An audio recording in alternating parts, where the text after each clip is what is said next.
Ƙasar Isra'ila a halin yanzu tana iya mallakar wani ɓangare mafi girma a cikin Gaza fiye da abin da ƙudurin yarjejeniyar tsagaita wuta ya yi mata izini. A cewar wani rahoto wanda kafar watsa labarai ta Al Jazeera ta wallafa, kafar watsa labarai ta BBC ta fitar, wanda rahoton yana mai cike da matuƙar rikici da kuma cece-kuce. Kafar watsa labaran ta BBC ta bayyana cewa akwai wani rahoto na ƙarƙashin ƙasa wanda tattara ta kuma fitar da safiyar wannan rana, in take bayyana cewa ƙasar Isra'ila tana gab da tsare-tsaren samun wani babban kaso daga cikin yankin Gaza fiye da abin da aka gabatar wa ƙungiyar Hamas a lokacin tsagaita wuta. Rahoton da kafar BBC ta wallafa ta hanyar amfani da hotuna na tauraron ɗan Adam ya bayyana cewa ƙasar Isra'ila ta sauka daga gurin da aka zana a matsayin gurin da dakarun sojinta za su kasance a lokacin da aka tabbatar da shirin tsagaita wuta wanda aka gabatar da kungiyar Hamas, inda rahoton ya bayyana cewa a halin yanzu kasar Isra'ila ta sauka da kan wannan mataki, inda aka bayyana cewa ta ɗauki wani kaso mafi girma daga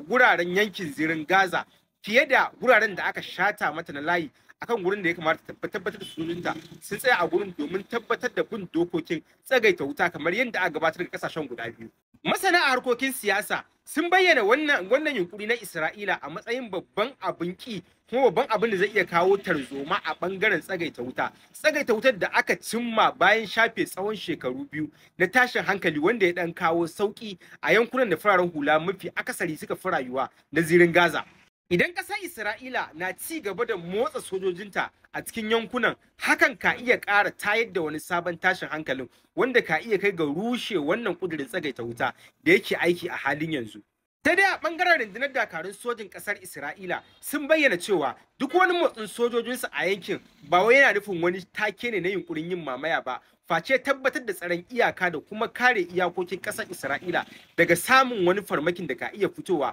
daga mayakan na Hamas. Sai dai a cikin wata sanarwa wanda kakakin Hamas ya fitar, ya zargi ƙasar Isra'ila ta hanyar sojojinta da yunkurin lalata shirin tsagaita wuta, inda ya bayyana cewa sojin da ƙasar Isra'ila suna amfani da wata dabara da wani salo na soji wurin sake jan kafa da sake mamayar yankunan Gaza, abin da ya bayyana da cewa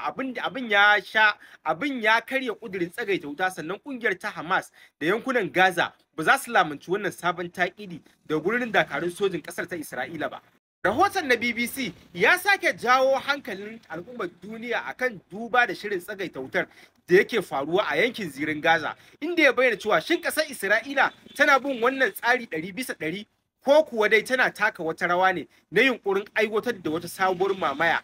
a ɓangarance, ma'ana tana yunkurin sake aiwatar da sabuwar mamaya a kaikaice ta hanyar amfani da shirin tsagaita wuta wanda yake aiki a duka ɓangarorin a halin yanzu. To sai dai a cikin wata zantawa ta masu lura da al'amuran gabas ta tsakiya sun bayyana cewa wannan al'amari fa wani al'amari da ka iya kawo cikas a cikin gundarin shirin tsagaita wuta, domin zai matukar wahala a ci gaba da samun abubuwan da suke wakana daga bangarorin kasar Isra'ila, sannan kuma a ce ana sa ran tabbatar da ci gaban wannan tsagaita wuta ba tare da karyewarta ba.